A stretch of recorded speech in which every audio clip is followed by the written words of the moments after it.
il ne faut pas adorer Dieu. Et ça, scandale. Il ne faut pas adorer Dieu, il faut adorer Jésus. Dieu a tout remis entre les mains de Jésus. Nous avons besoin d'adoration. Vous, étant que musicien, vous faisiez partie de quel ministère? On a le ministère pastoral, col pastoral, on a les docteurs, on a l'évangéliste, on a les apôtres et le prophète. Alors vous, le musicien, vous faisiez partie de quel ministère? Joël Mbenga. Moi, je suis sans chantre. Je suis là pour adorer. Je suis là pour adorer Jésus. L'adoration est un ministère chrétien. Qu'est-ce qui s'est passé au jour de l'enterrement de frère Guilhem Mouizi? Père à son âme, Guilhem Mouizi. C'est un accident. Kasi na ngana kufa. www.casarema.fr. Que le Seigneur vous bénisse et bienvenue sur casarema.fr. Je suis Joël Mbenga, votre humble serviteur et animateur de l'émission Together Cape Town. Cet après-midi, je suis très honoré de vous recevoir pour la seconde fois dans cette ville de Cape Town. L'homme de Dieu qui vient de Kinshasa, il s'agit bel et bien de notre bien-aimé Marius Lunguma, autrement dit Ngolo. Moi, je l'aime l'appeler Ngolo parce qu'à travers sa chanson Ngolo, à travers sa chanson Mon Désir, à travers la chanson Lobby à moto, que plusieurs personnes et partout dans les quatre coins du monde l'ont découvert, et également vous qui me suivez, vous l'avez découvert à travers la chanson Lobby à moto. Parce que Lobby à moto, le comme slogan ya ba congolais, le Lobby à moto ko sekate parce que oyo nzamba zo sala muta ko za le lobo yo yebite mais lobby o marambo nzamba ko sala pa na ye ko sekate. Alors je suis avec lui dans mon plateau et on aura au moins à parler sur un sujet. Notre thème de l'émission est comment connaître son ministère ou comment connaître son appel.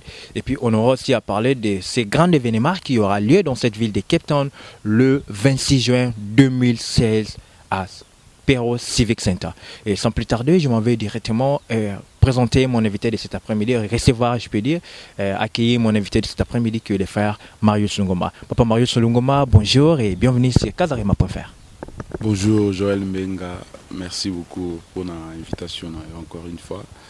Merci à peuple ya Nzambe nyonso bazolanda biso.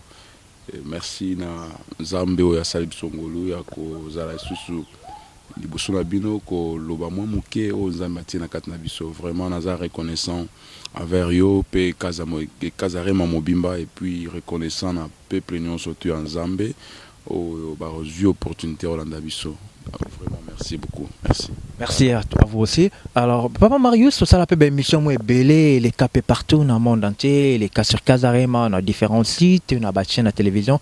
Alors moi briefing aussi dans bandeko, bah aujourd'hui les bakou ya kolanda biso na après-midi à l'élo peut-être balanda yo pété, bah monsieur pe balo ba yo kana no moi parcours na yo moi té moi briefing ko ça en grosso modo, moi parcours na yo musical ti yo koma lelo Marius Lungoma oyo bato bah c'est payé non à travers tes chansons bah chrétien belé bah c'est payé na yo mec. Toujours naza obligé à répondre à ma question, naza obligé à zonge la même autolobaki parce que oyebi ezan de comme sous na talingate tam sous lelo tombala oyo akozwa opportunité à otala ngai, c'est pour cela naza obligé à répondre malgré déjà tout le bien au moins mingi. Donc par là je peux dire que kobanda musala nanga ya koyemba avant j'étais dentro do baka walimbisa mukinde to baka païen. Je faisais avant la musique profane na différents orchestres à Congo bah oui na kosuka mais dernier orchestre langa suka c'était l'orchestre Wenge El Paris ya Matayanfu rappelé des orchestres on kozo appel ya koyoka mongongo na Nzambe et koyoka mongongo na Nzambe ko bananga était Marius dans la vie tu peux avoir tout dans la vie, mais ce que vous avez Christ, aux Apamba, quand j'ai écouté cette voix-là, et je me suis dit, à obéir, parce que Bible Zoba vaut mieux que l'obéissance que le sacrifice. Donc, tu peux écouter la voix de Dieu, mais ce que obéir, tu sais, Zapenda, Malamuming, vaut mieux l'obéissance. J'ai écouté la voix de Dieu, Nayoki Nzambe Kolobananga, Penatosi. Nalandi Mgongo Nzambe, nakoke dans l'église armée de l'Éternel, je récite Jésus-Christ comme le seul et l'unique Seigneur et Sauveur dans ma vie, comme le véritable Dieu, créateur de toutes choses dans ma vie. Et puis, on a l'andi Yesu, j'ai ma formation Là, j'ai été affermi par mon pasteur, le père Kabwa. Après, on a eu un orchestre, on a à l'église armée de l'Éternel. Après, le sous dans les cas qui ça passage dans l'orchestre moko Jericho na limité ndena ko zwa posa Saint-Esprit a tie posa na kati nanga ya ko zwa idée ya ko sala album ya liboso to eba limité maté mezaki na nzembo bat balingai mingi zaki to eba limité maté nde na komi ko sala album lelo to komi pe na l'album Dieu est capable na banzembo ko la mon désir ngolu, donc c'est un peu ça na meke un peu ko lo ba moi muke. Merci Papa Marius. Alors, en tant qu'humain, tout homme, je peux dire en tant que païen, on se tourne autour, il ne pas né de nouveauté. Et ça a toujours normalement parcours, moto occasion, mon côté événement, mon corps, et ça est lié à la vie, ou et ça dit que est tout le monde, ou et ça dit que tu as changé la vie, via ce qui communait auparavant, puis à comment à recevoir Jésus-Christ comme Seigneur et Sauveur. Il y a le but aux gens qui appellent, tu es là comment qu'on s'en sur la qui non, c'était à cause de quoi, tu es là comment ça m'a qui n'a famille, tu es là qu'on est les cas qui kakambala mort c'est bitumement qui nous a parlé. Merci Joël pour la question. Moi je dirais que les salis c'est un don de Dieu. Il faut passer la circonstance pour y aller. Mais je bénis Dieu parce que la Bible dit Dieu nous parle tantôt d'une manière, tantôt d'une autre. Et les gens ont maladie, na circonstance moko ezala rapé.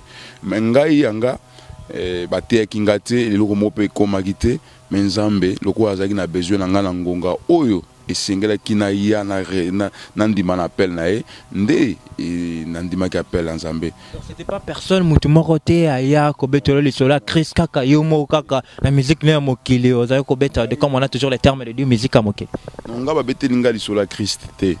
Bate ingate que Jésus Christ est Seigneur et Sauveur. Bate ingate que son dimiye so obika.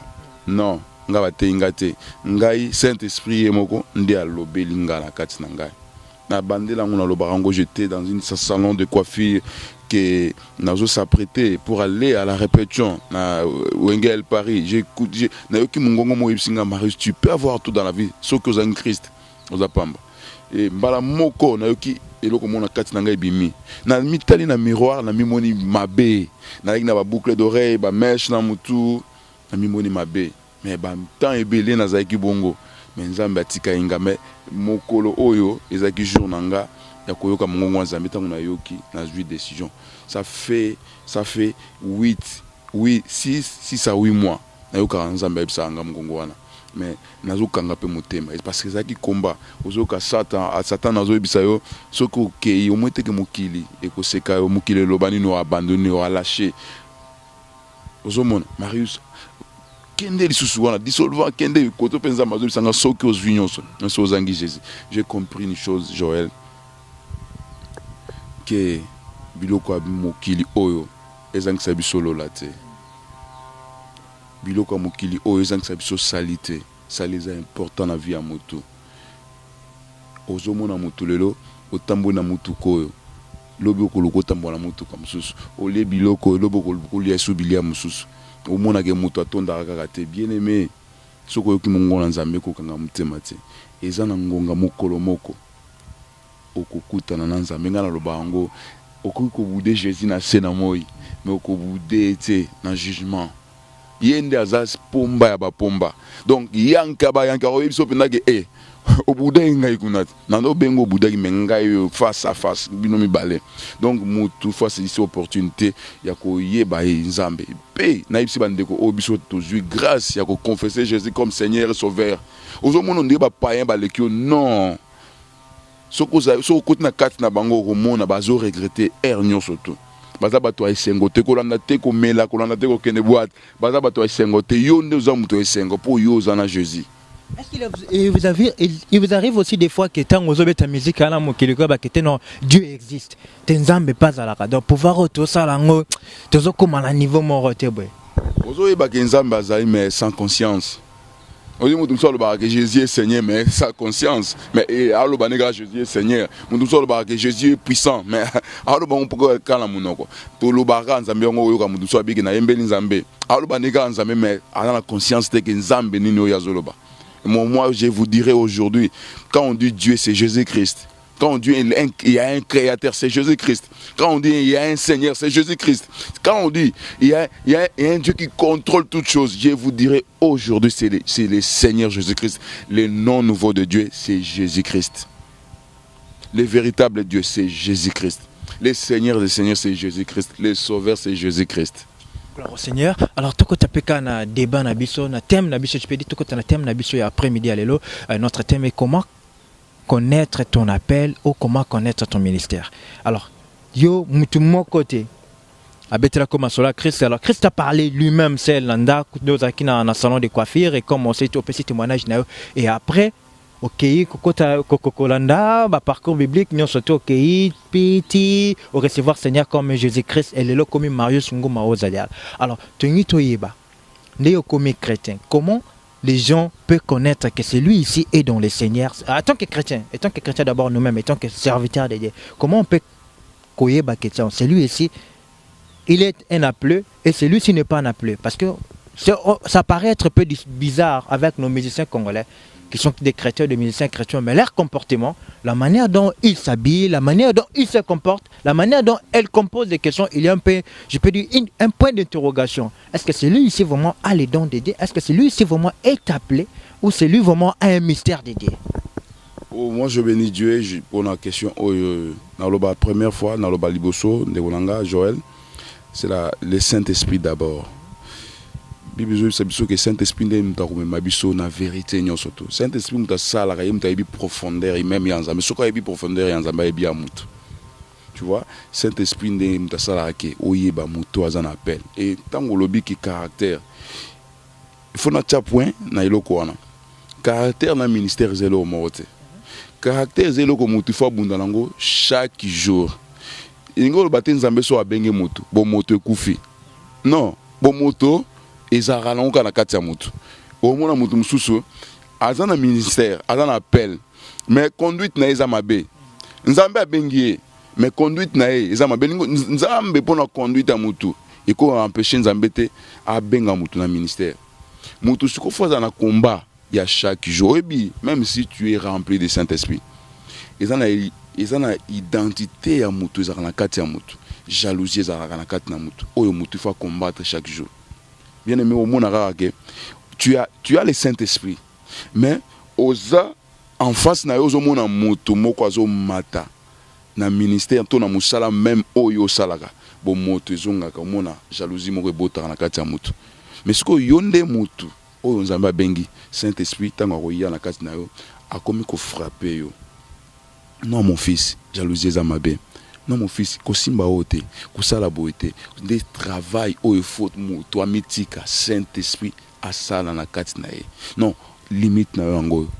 Ko toucher été, kosala boete, kosala boete, des travail Saint-Esprit mais caractère ya mutu et kozala Saint-Esprit ndé marteau wa ko beta pour changer vie à mutu. Mais il ngolo baté que soki o benga mina ministère donc pour na caractère non nzambe a benga out non nzambe a benga ka appel nzambe to yebité ngo na bando lo ba dernièrement na bi na yebité na nzambe azaki séduit na nini pas na nga pour benganga tu vois donc na vandinga mona lobi to zaki belé mais eloko nini sala ki influencer nzambe to esepil nzambe to es séduire nzambe ki nzambe lo ba Marius Yaka.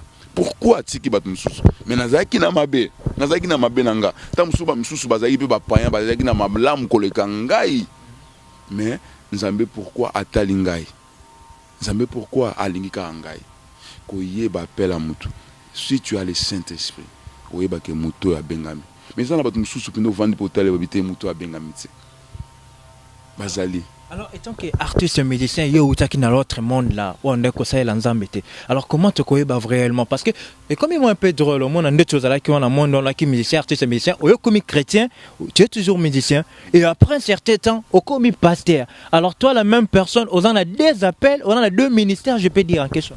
Non, musique, ils ont don aux ambassades pour la église, tu vois, pour nous servir dans la église, parce que au monde, dans la Bible, ba mission ba chantre ba bato ba ko sa présence en Zambé pour na ko tumba mbeka na présence en Zambé tu vois mais sikoyo comment na mutu avant bande ko sala ya comme chantre mais après ayo comme pasteur na ebité nzambe eza na batu na ye nzambe aza na ndenga sala na batu na ye koloba que lelo frère Marius comme chante et comme pasteur ou comme évangéliste. Moi je dirais que ezaka nzembo maloba oyo mutu pasteur azozwa atei nzela parole ezaka kandi maloba wana ngana rozwa na te yango nzela loyembo. Donc ezaka ka omona batu lelo ba omona on dirait chantre yango na mona ka mingi batu nzambe belé balimbisa. J'aime beaucoup les pasteurs. J'aime beaucoup ngaza vraiment mutu na bango to sola bien. J'aime beaucoup ba benganga serviteur de Dieu. J'aime pas ba benganga moyembi to comme ngonga ba yembi. Bayembi boleka boy. Non, moi je suis serviteur de Dieu. Je bénis le peuple de Dieu partout dans le monde. Ata mutumo kwa na coin Amérique, ayebi Marius, ayoka Marius. Mutumo kwa na Europe, ayebi Marius, ayoka Marius. Donc nous sommes des serviteurs de Dieu. Nous sommes vraiment des serviteurs de Dieu tous dans l'église. Nous sommes là pour bénir le peuple de Dieu. Dans l'Afrique du Sud, dans okuta na batum so ole labi, ndima iteke un jour na komona oboy. Abiso yebi o loni na kati nanga. Abinzembu na yo eza kwa kisi na pota ezo kausa pota, tu vois, na bénédiction pour la famille wana. Donc étant mususu ayoka kin pasteur mususu te menanzela na ngaya loyembo ayoki, donc ezaka ka message moko liloba moko auto fungola mais nga support nanga na tie musique, tu vois, na tie musique.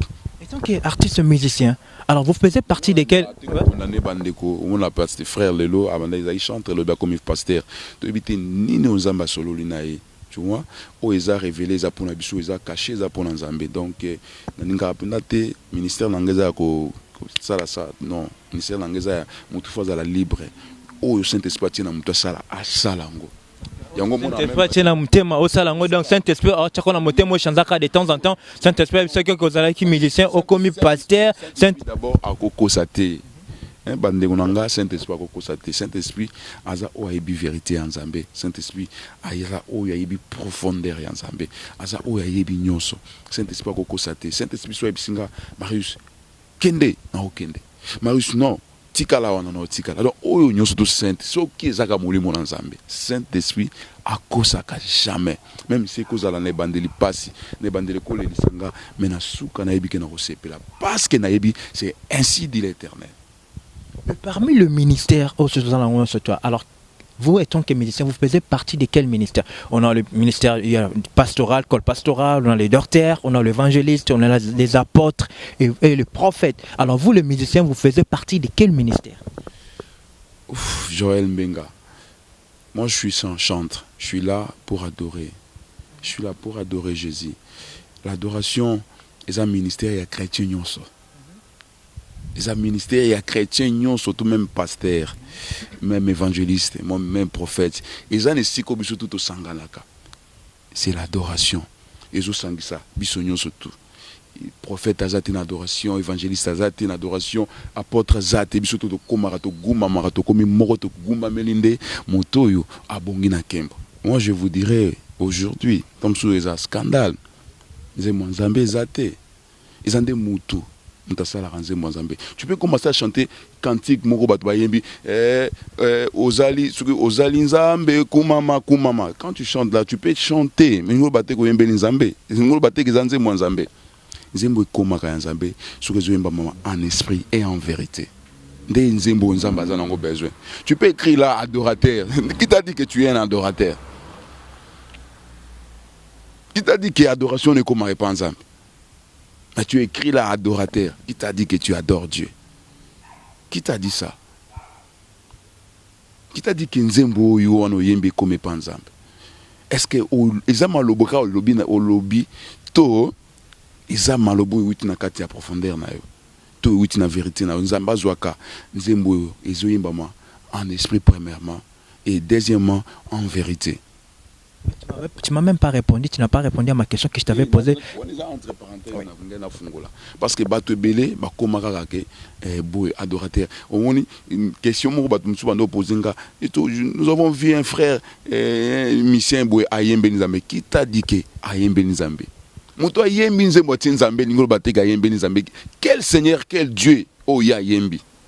C'est la vérité. Quel Seigneur, quel Dieu, oh Yayembi? Lélo. Il ne faut pas adorer Dieu. Et ça, scandale. On n'adore pas Dieu aujourd'hui, on adore Jésus-Christ. Parce que la Bible dit, celui qui honore pas le Fils, honore pas le Père. Il faut adorer Jésus. Il ne faut pas adorer Dieu, il faut adorer Jésus. Dieu a tout remis entre les mains de Jésus. Nous avons besoin d'adoration. Surtout parce que la Bible dit, Zambé a tombola Yesu, il faut le prouver par les Écritures. Hein? Dans Philippiens, D. Tangango Philippiens D8 okiti. C'est-à-dire nzambo kabolaka kembo na mutute. Nzambo kabolaka kembo na ena mutute aningakati muta toucher. Tu peux toucher tout, il n'a pas nzambe mais so toucher gloire na e abwaka yo. Nzambe aningakati. Mais nzambe wana mokolo moko alobi na likolo na mabele bagumbama. Donc nzambe azo reconnaître qu'il faut mutu tout agumbama. Donc alobi pindaki na likolo na mabele na sa mabele nyonso to gumbama liboso ya nani ya mokili. Il ne faut pas adorer Dieu, mais il faut adorer Jésus. Parce que adoration, il n'y a pas Jésus, il n'y a pas Nzambe. Quand tu dis Dieu, quel Dieu tu dis là? Le nom nouveau de Dieu, c'est Jésus-Christ. Mais là, vous n'allez pas mettre les gens en confusion quand vous disiez qu'il ne faut pas adorer Dieu, adorer Jésus. Ça, c'est la révélation. C'est-à-dire quoi? Tu ne peux pas demander quelque chose à Dieu. On demande au nom de Jésus. Il a dit, tout ce que vous demanderez à mon nom, je le ferai. Et quel est ce nom? C'est le nom, c'est Dieu. Il a tout remis entre les mains de Jésus. Ce qu'on a adoré, il faut adorer Jésus. Ce qu'on a singé, il faut singander na kombo na Yesu. Parce que kombo na Yesu est la clé. Oh, ils ont fait ça tout nyon surtout. Sur le but Dieu, bouddhiste c'est Dieu. Sur le but Dieu, Dieu. Mais sur le but Jésus, azamoko. Sur le but Jésus, azamoko. Adoration, adoracande Jésus. Papa est mort le but. O ako gumma mela Yesu te, ako honorer pe Zambete. Il faut honorer Jésus-Christ. Il est le véritable Dieu. Il est le Seigneur des Seigneurs. Donc, quand tu dis là, je suis adorateur, tu adores Jésus ou qui? Il faut adorer Jésus. Mais il y a aussi tes frères musiciens congolais aussi qui chantent, qui adorent Jésus, comme tu viens de le dire. Mais Bazan la Bango, sorcier, on peut dire, Bazan la Misala Mabé, il y a l'air témoignage Jésus Bimanaba TV. Ah ouais. C'est maintenant une confusion totale. Et qui vous a dit que c'est vrai? Alors c'est la preuve pour laquelle l'émission a comment connaître son ministère et son appel. Comment tu peux connaître maintenant cet artiste musicien qui chante, étant que chanteur chrétien, et dans les vrais. Émission tamususu mutu mso yo kuto na kwa mora kansi on dirait ya babilo mo pende fo zo ka batant photo ça l'émission moko ya batant ebele ko meka ko fungola babilo ko déjà bande fungola ngo déjà te fungola oni mutu penda ala saint esprit à comprendre biloko Marie Soazolo baké il faut pas adorer Dieu, il faut adorer Jésus parce que Dieu a tout remis entre les mains de Jésus. Nzambe a lobi togu mama bisonyo surtout na mutoyo azalaki likolo ya ekolosu oya longi mokili pona question lobi nanga ke ko yeba bato wana msusu bazabu non muto ya lobi pour muto azo finga moninga elingi loba te ke yende mutazana azana raison to yemta yebi vérité ngana loba ngo bakangi moninga lelo moyibi pour za journée ya suka bakangi emeyibi yo po yiba ka ba mona kaote tamsu yo muto zo finga moninga moyibi yo mde oza vrai moyibi. Déjà na kabola bituma mona na victoire bongo otali pena bato ba beleli moyibi ba obeta moyibi papa mais otala bato bazo beta moyibi wana otali no bi mais ba obe ma mi ba vrai moyibi mais parce que bakangi moninga donc ngana na ministère mo condamné te ngana ministère moté ko luka yenda za faux ya za vrai non je suis pas là ngana za pour na ko pesa message pesa ke sengo ba parole pesa ke sengo ça la oyo ezongi saka sengo ezongi saka kimia na mitema oyo kimia et qui est bunga. Donc, est-ce que les frères Marius est dans les vrais ou dans les faux? Il y a deux personnes baébi. Qui et qui?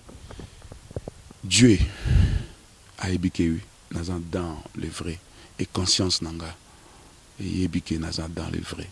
Moi, je vous dirai aujourd'hui, je suis dans les vrais. Qu'est-ce qui le prouve que tu es dans les vrais? J'ai la vie éternelle en moi. j'ai la vie éternelle en moi. Chaque fois, chaque jour, chaque seconde, je rêve un jour nazala na Jésus. Moi je suis un fan de Jésus nandenge moko. Un fan de Jésus nandenge moko. Vraiment. So yoki nazolo qu'il faut pas adorer Dieu, il faut adorer Jésus parce que na fan de Jésus. Et puis bah pongo bat nzambe, bah yebi ke Marius makamba lo baona, il faut adorer Jésus. Les moments, aux moments fils il faut tomber ama. Nicolo. Pas Dieu, Jésus-Christ le véritable. Le nom nouveau de Dieu. C'est pour cela l'album Asika. Comment l'album Asika. Alors, la question là, parce que j'aimerais un peu savoir. Parce que peut-être tu as évité pourquoi on a tenu une question. Est-ce que pourquoi on a tenu une question là, si tu réellement tu es dans les vrais ou dans les faux? Non, je ne sais pas. Pourquoi. Et là, on est raison de poser la question, on en a évité. Merci beaucoup. On a tenu une question là pour d'abord savoir qu'est-ce qui s'est passé au jour de l'enterrement de frère Guilain Moïse. Oh, jour il y a mon frère, père à son âme, Guilain Mizwa. Dans un accident, makasi na ngana kufa. Le Seigneur m'a fait grâce. Vraiment, na vitesse ya makasi parce que liwa Guinée a choc pour nanga parce que c'est un frère où on a fréquenté mingi tondo zanae, vraiment c'est mon frère à moi. Après liwa ya Guinée, ngeza liwa nanga na rata accident moko ya makasi. Kapo fungwa manga na vitesse ya makasi. Na été mon pépé mo ya muke yaki na mvula moko ya muke. Kapo fungwa mebeti na paraprise et kanga musko na paraprise. Donc na obeta na mutu ke fina na kapenda. Jésus a sa enga grâce. Donc il ka attendre nga te kokaki. Nzamba bete Marius na makamususu na maloba susu na pesa o kendo pesa peuple na nzamba. Merci beaucoup la réponse na yo. Mbala morpe. Parce que question na nga uta ki apartiwana. Tu es dans les vrais. Mais le jour de l'enterrement de ton frère que tu aimais bien, que tu travaillais, fréquentais avec lui, ok, ça l'accident, mais tandis que de rimer, pas de rimer. Liwe frère Guilain Mouiza, son décès, les frères à toucher, les frères à Salakaboye, les frères à Zakan dans les noirs, ils ne servaient pas Dieu dans une minute, après, il peut se proche, je vois que tika mundegono na demer yo pe sous solingo landaye au moins que peut-être bien mbale bozaki na bino kana ba ligne moko comment parce que c'est ton frère, tu lui laisses aussi chanter dans tes albums et toi qui es dans les vrais mais ndekona yo oyo azaki na mwa makambo ba suspecté que des belé yo polingo lande na njela na demer na dernière demer na Nzambe Mbenga Joël na bongisa moi esika wana bato belé bazo kansa que Guilain c'est un serviteur de Dieu, c'est un serviteur fidèle de Dieu. Guilain asa akendaki banzela musulte nganga na lo barelo ko wana na lo barango na yebi mutu wana moni ba congolais tondima nzambe te to sambela nzambe mais tondima nzambe na niveau likolote. Mais sa femme elle-même a fait des déclarations sur l'écran qui apparaissent être bizarres jusqu'à présent que mutufoza la connaissance pour comprendre les makambaloba. Non ngana yebi ngote Nathalie non madame na été Nadège. Madame Neakala, Nathalie Angote. Tam Soussou Nathalie Nako Yeba, mais Nathalie Angote, Onga na Ebika ke Minzwa c'est un serviteur de Dieu. Ake ope manakimia, pe mokola suka, toza na kembo. Toza na kembo, mais ko raté liwa. Kapo ifungwa menga, kapo ifungwa mai Patrice Mubiai. Avanga Patrice Mubiai, kapo ifungwa maki, totemi, atoni kapo ifungwa maki. Et puis on a qu'un seul accident na télémi et puis le même jour. Même jour, kapo na epé fungwa maki. Misatu boyebani hein. Yaizaki loko ya ngate, yaizaki suko ya makasi. Il faut Patrice pe kapo na fungwa maki yanga pe yanga suko zaki vraiment na rataki na liwa. Et puis na ke na kufa mais Jésus na fidélité na ye. Et puis na yako ibsa Nzambe ankolo. Pourquoi bat baolo ba mabe pona mutu na Nzambe. Soko permettre ki na kufaki. Bato ba ngaba lo banda ya solo. Moni que basi nango déjà là c'est bien misatu ba proche frère Patrice frère Guilain et Moni Nzambe Joël na côté ka foi na ngate pour le matériel na côté kangote pour le matériel un jour ngana kutana Jésus peu importe ba erreur ba faute na ngai tant que humain mais na zaka sûr na yebisaka enkolo ke mukwana na zangate naza na yo na mona gloire na yo Es-tu fier de toi, na oyo Marius Lunguma comme les Longolo? Non, c'est parce que un jour na kota lola. Non, c'est il dit sous parce que y en a mutu moko déjà ma misu na epangu sama pona oyoka kaka ngai oyo. Mwana ngaba aembi ma misu na epe pangu sami. Azana esengo pour un jour na osimba na batu toke na bango na lola. Et tant que père, chaque père au moins azaka na mwana na ye bana so tuto négligeara bango te. Mais en tant que artiste musicien na banjembo nyonso ti osala. Njembo nini oya yo moko zaka ce ozo yo kango to ko fan de tabi keteno à travers ces chansons de ça et faire découvrir nga partout dans le monde entier. Et puis njembo ezongi saka conscience na yo pendaki place na utaki na place na komi nzamba zo lokom. Dans la banzembo ebele, banzembo lokola ngolu, banzembo lokola roulage, banzembo lokola mon désir, tikana ou me la pene na yo, banzembo ko sala nga bien, mais nzembo marqué nga oyo sala nga kena lela air nyonso tout même temps naza awa, ça vraiment lobby à moto éviter. Donc même awa na otambola na kombo ya Jésus et puis nzembo wana ndemte ofungola nga ba porte. Ah papa, na mutazo lela wapndaki non nzembo yo lobi ya moto ebite et puis tant on a na scène soki na komi na nzembo wana nazonga siko na ba 2003 2002 2001 non nazonga siko place wana komokanisa ya mopongi katani mvule bandi bozindi bokomo kima na butu wana ba désert siko na komokanisa siko blo wana komotana bi ah OK ça maman sur le bengelo ozo kanisa na butu bozo kima na désert ba moment moko boye ya pasi ba moment moko boye bi akanga yo pe Marius nzambe pa ndimi pe nzembo na nga pe na présence na ye et mo conscience ezonga biso mutaka nzambe ndengaza mais nzambe accepter que oyembela ye pe nzambe accepter pepe na ye yokayo et nzambe accepter que nzembo na ye koma na trône na ye. On peut avoir l'extrait de cette chanson qui a édifié plusieurs personnes. C'est l'une de tes chansons que j'aime bien, même si ma chanson préférée c'est Mon désir. J'aime grave cette chanson. Ça me fait énormément de bien, surtout les chœurs, la manière dont les frères Guillet a chanté. Est-ce qu'on peut avoir une petite extrait à la chanson Lobby à moto? Kofinga moninga teo, poyebi lobby na eteo, nzambende moto ayebi malamwe.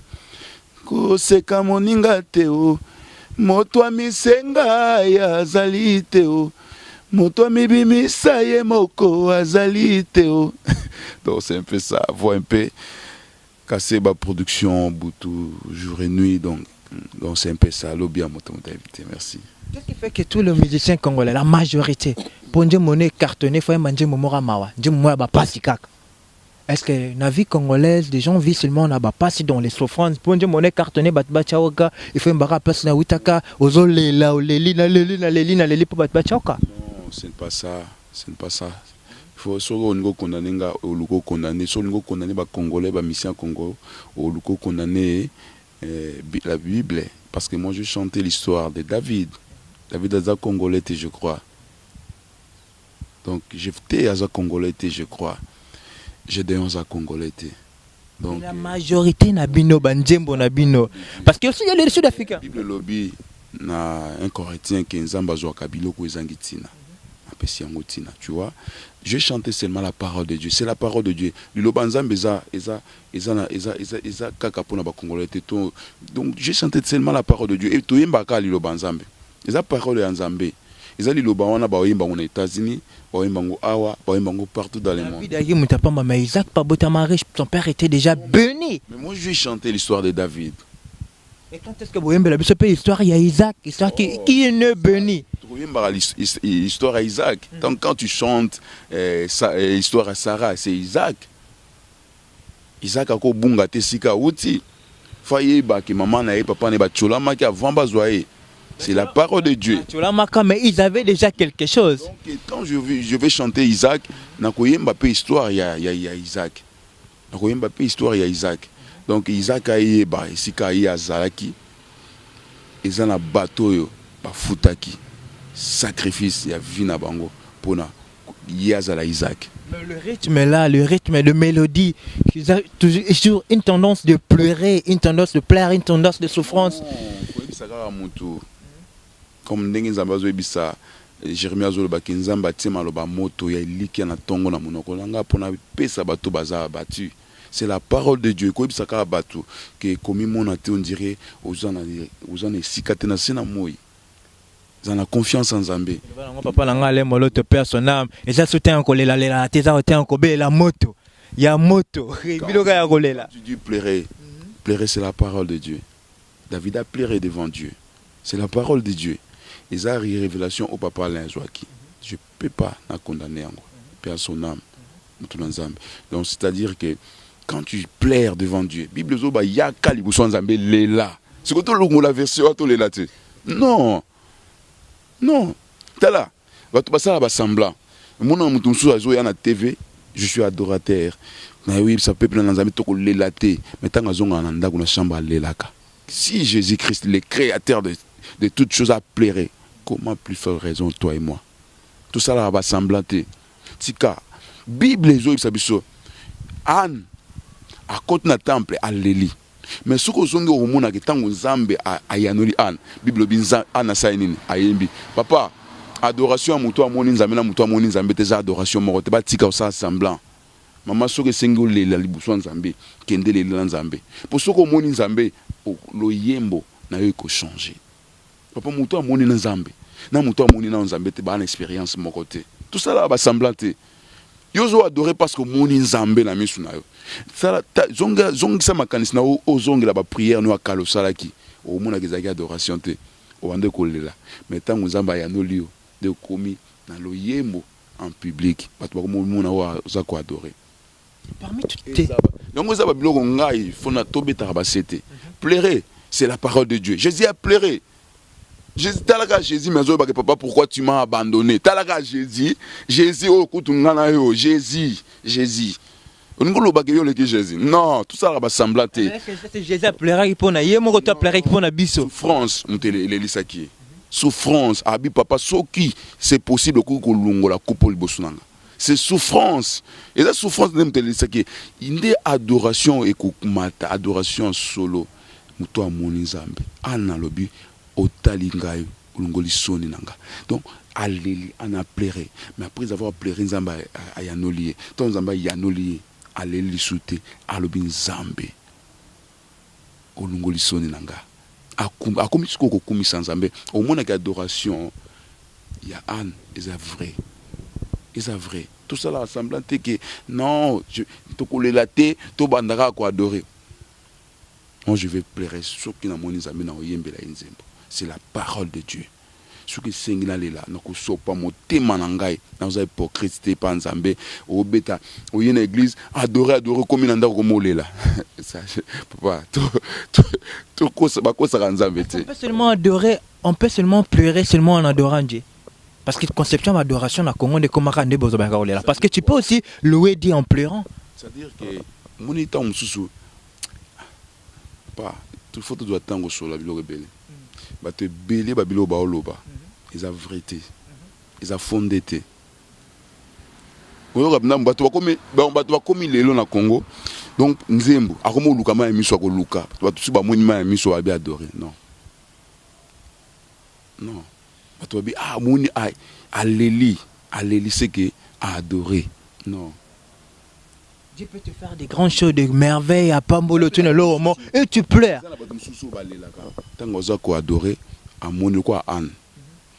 Kolela wana siko ya mbala wana ezali susu te ya nini ezaki omoni molamu wa Nzambe omoni ndenge Nzambe asali etindi osiko no omobimisa ya miso wana eza ya esengo eza ya mawa te wana eza adoration te il est comme ko louer Nzambe. Donc c'est-à-dire que adorer amoni na esika Nzambe amoni asali donc c'est normal. C'est normal. Il faut changer ce qu'on débat selon votre conception d'adoration. La manière dont vous, les artistes et musiciens... Il faut d'abord savoir l'adoration c'est quoi. L'adoration c'est koloba oyo Nzambe azali. Louange c'est quoi? Pour reconnaître oyo Nzambe asali. Vous reconnaître ozo loba. oyo nzambe asali. Adoration ezali oyo nzambe azali. Mais bien c'est comme louange, bon de beta saccadé, bon de beta danse moko wana. Ba congolais za ke musique ya mbangu, eza louange. Musique ya dou, eza adoration. Même atazo lo bane maka mususu. Oka mutu so zo le koloza wapi mais akoka sango eza adoration ça, eza adoration, eza lamentation, tu pleures devant Dieu. Mais malgré douceur nango, eza adoration. Bon, induire plusieurs personnes, plusieurs chrétiens dans le mal. C'est vous les artistes chrétiens, vous le pasteur. Eza biloko obiso to kuti. Biloko biso to kuti. To kuti ngo bongo. Yango c'est qui n'en pega bon. Yango sko moni ngai nazo meka to ngana bande comme susu to zo meka lelo koloba. Futo loba makambo eza na ndenge sengeli soloba. Na ndenge sengeli to loba. Donc c'est ngatamoni oui Joël. Donc tout sengeli omoni il fallait to loba mais bon ce conception na biso pe ba congolais to na ba conception moko musu ba loba frère Marius alobi boya alobi boy mais bato bana molimo nzambe ba comprendre ba loto loba. Gloire au Seigneur. Frère Marius, vous avez déjà des albums et vous êtes en train de réaliser votre troisième album. Parmi vos deux albums, quel album qui a plus marqué, accroché dans le monde musical? Les deux. Les deux. Je bénis Dieu, na omona ki nzamba o matsa. Osanga grâce. Je bénis Dieu et na websa nzambe. Liboso peuple naé. Seigneur Jésus, merci pour cette opportunité encore une fois. C'est déjà une hypocrisie parce que et le roman parce que la vie chrétienne d'abord c'est de progrès en progrès. Non, on a une loba aussi Nassis. Oh, je m'excuse. On a une Nassicité, je bénis Dieu parce qu'il m'a fait vraiment grâce. Il m'a fait vraiment grâce malgré mes erreurs, mes fautes. Il m'a encore donné la chance. Il m'a encore donné la chance. Donc, par rapport à la question, la première album, qui bien,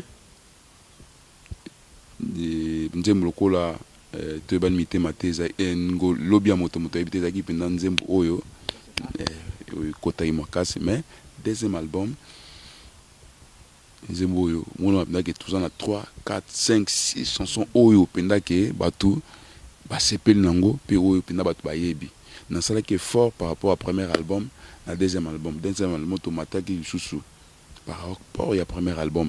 Et puis, premier album, c'est Kinzela. Deuxième album, c'est Confirmation. Ah, tu as comme ça, la bande de Libosu, la bien, mais mi balé, album mi balé, tant sala, tant que sala, Congolou, roulage, et tout ça, tu vas passer sur confiance. Et troisième album.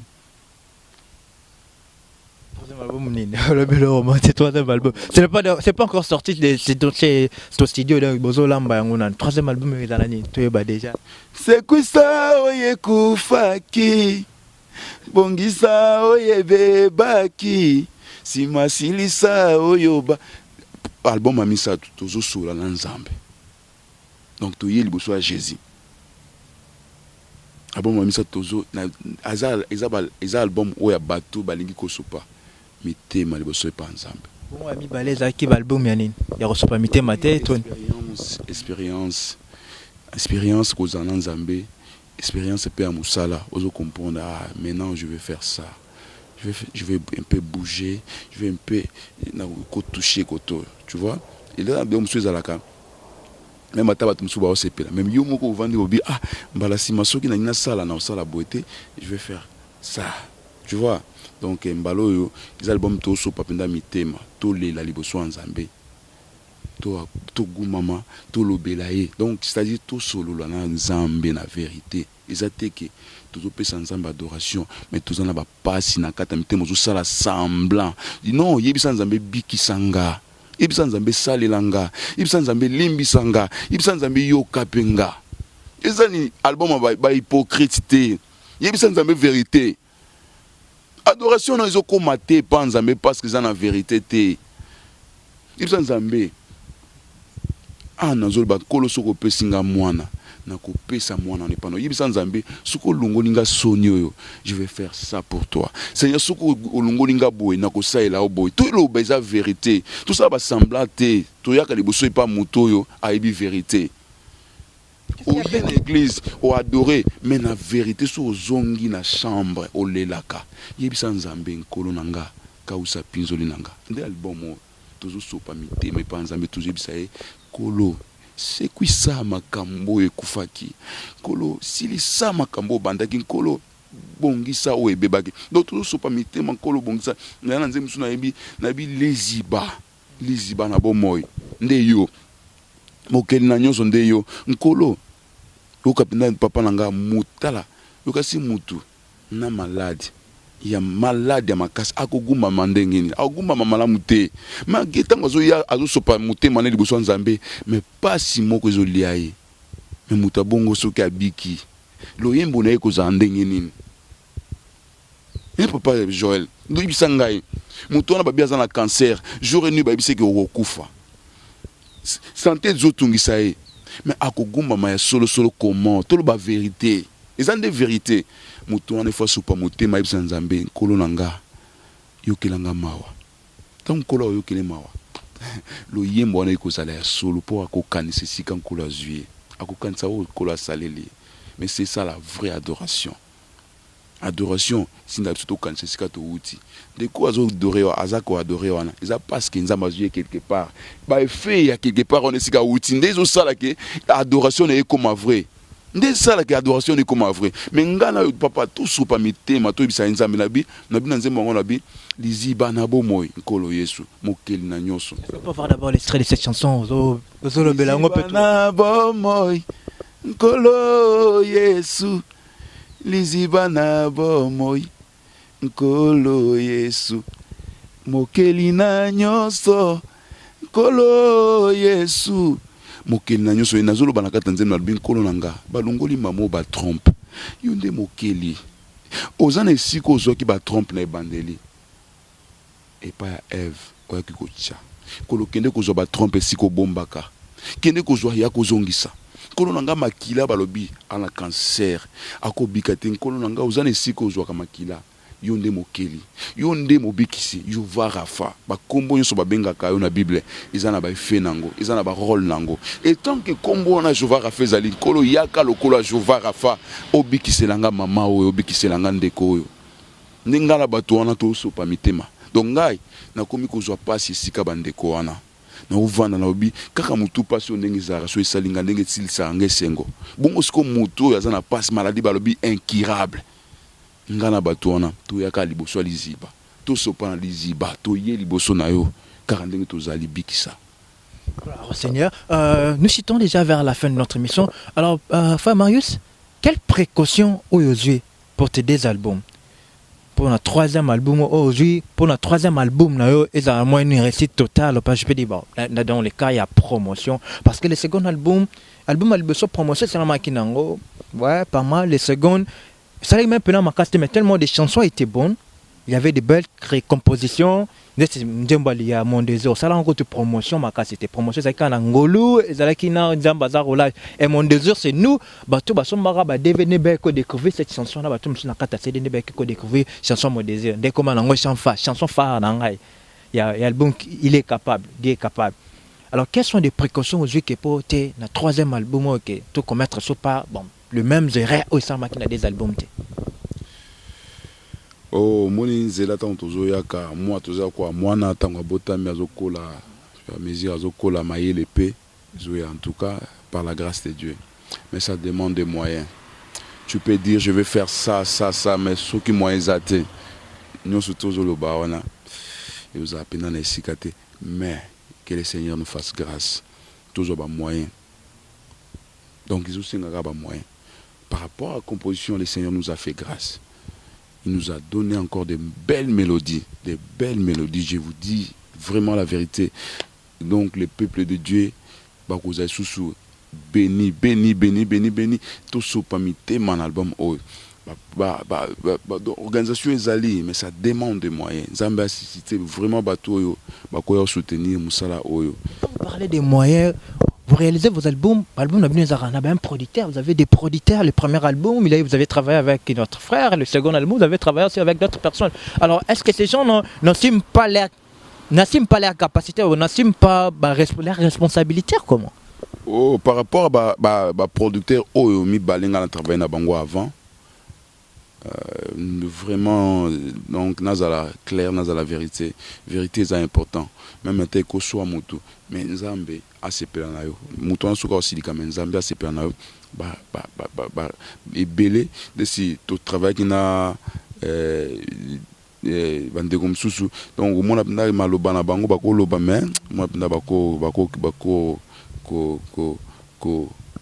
kosalela mpenda yango te omona mo batiki yo moko ndesi na promotion ya album ya Dieu est capable, c'est moi-même qui a fait la promotion nga moko mais papa Denis na poto ateki papa Denis moi pa teki CD azo betela nga azo yebisanga tanga komaki na 30 quelques mille CD vendus, 30 quelques, donc on 30 quelques mille, on a 30 quelques mille, au tien on a pris de gros, 5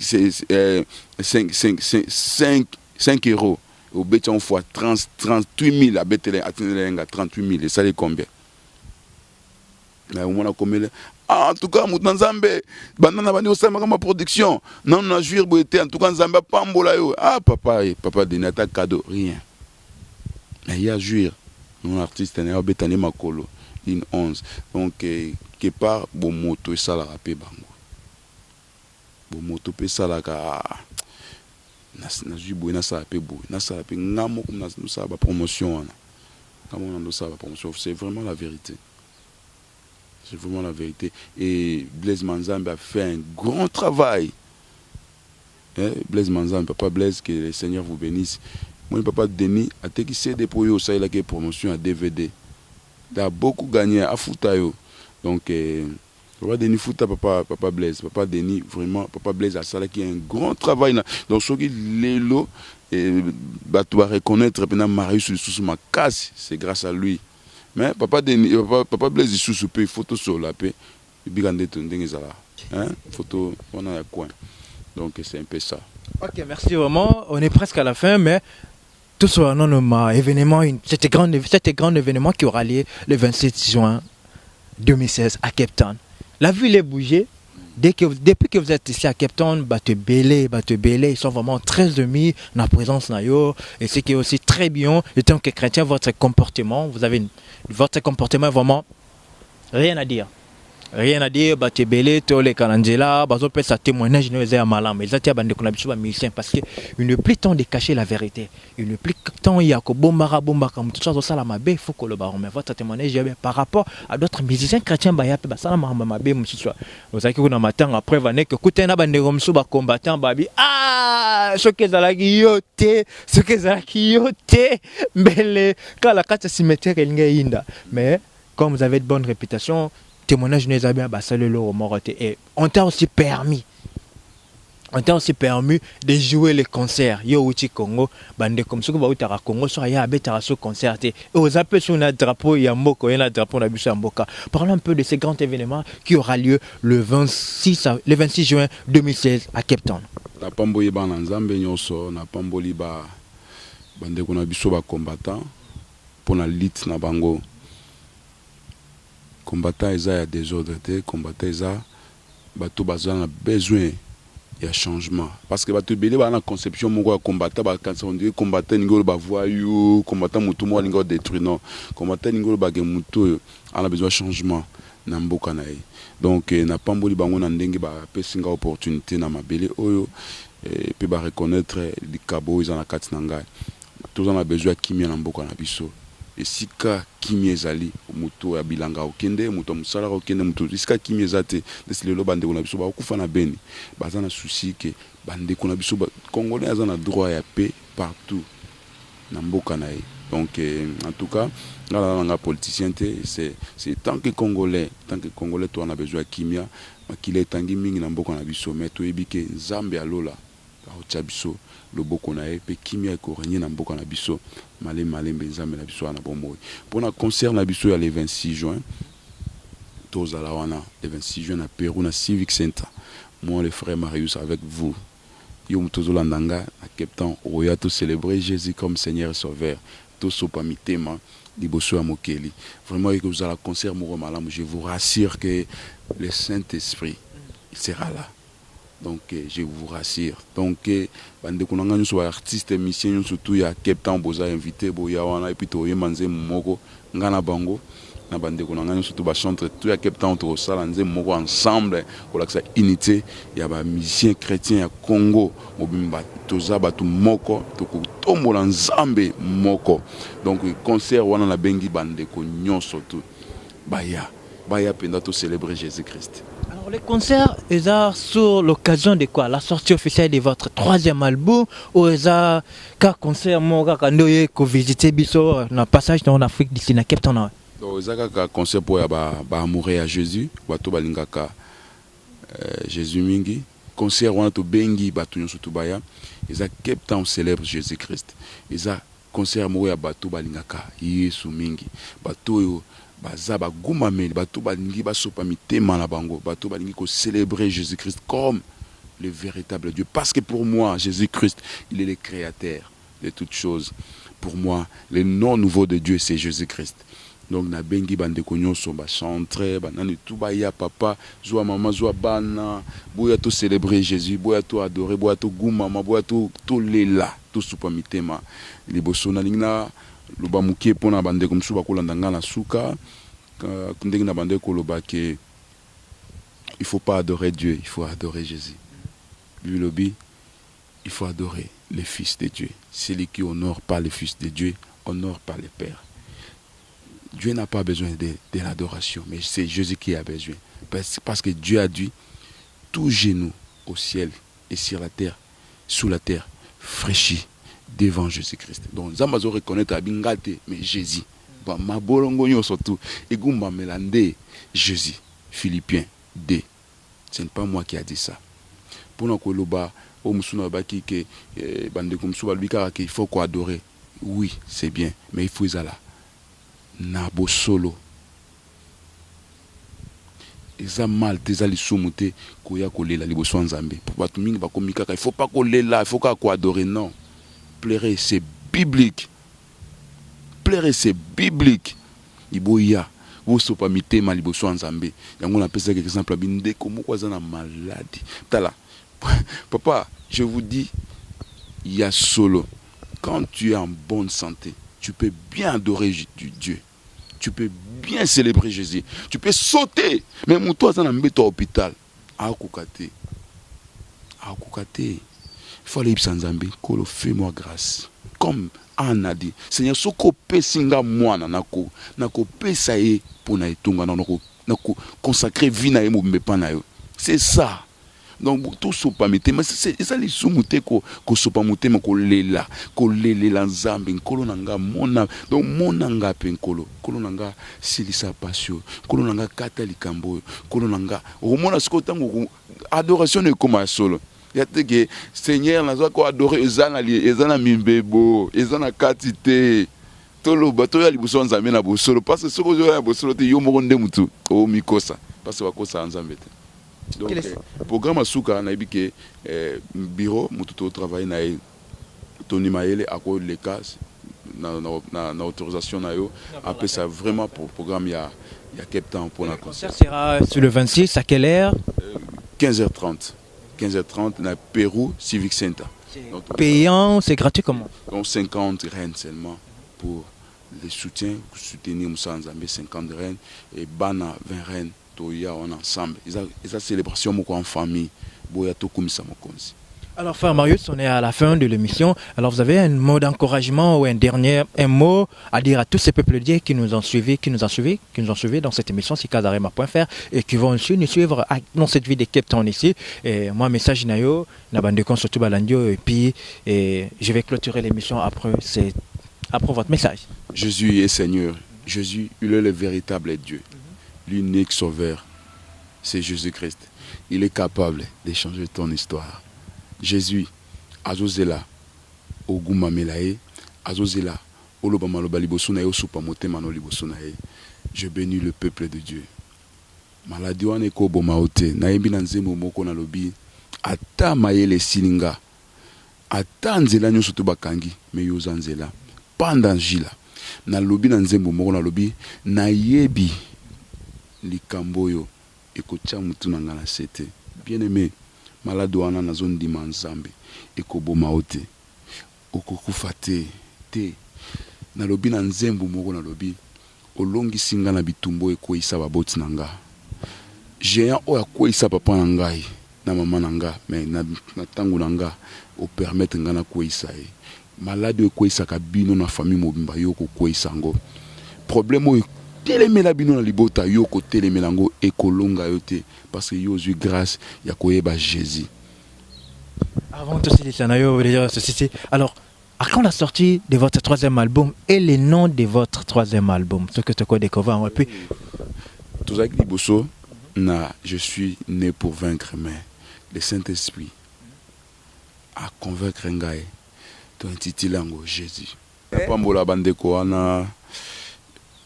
Jules Benga, c'est vraiment une bénédiction pour moi.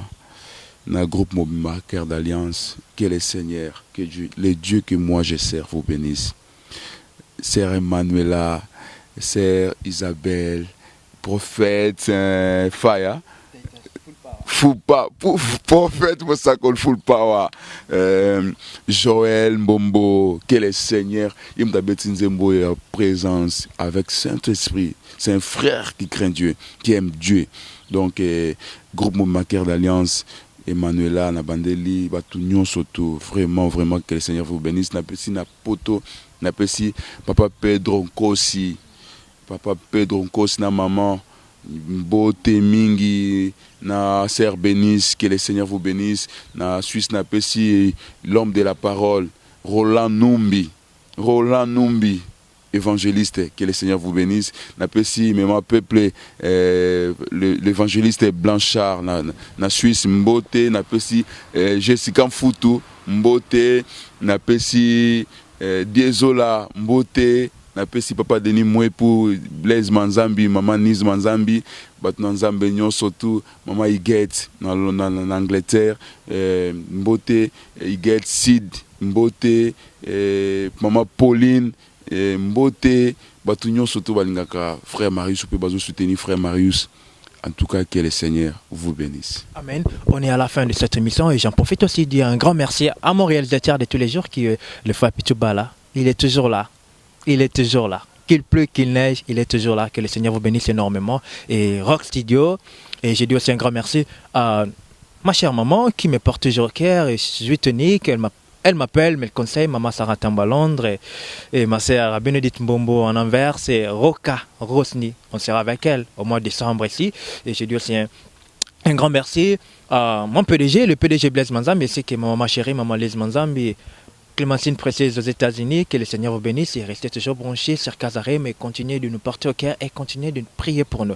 Et vous qui habitez Cape Town, vous qui habitez Afrique du Sud, Johannesburg, Durban, partout dans le monde entier, Bonibo assister à un événement.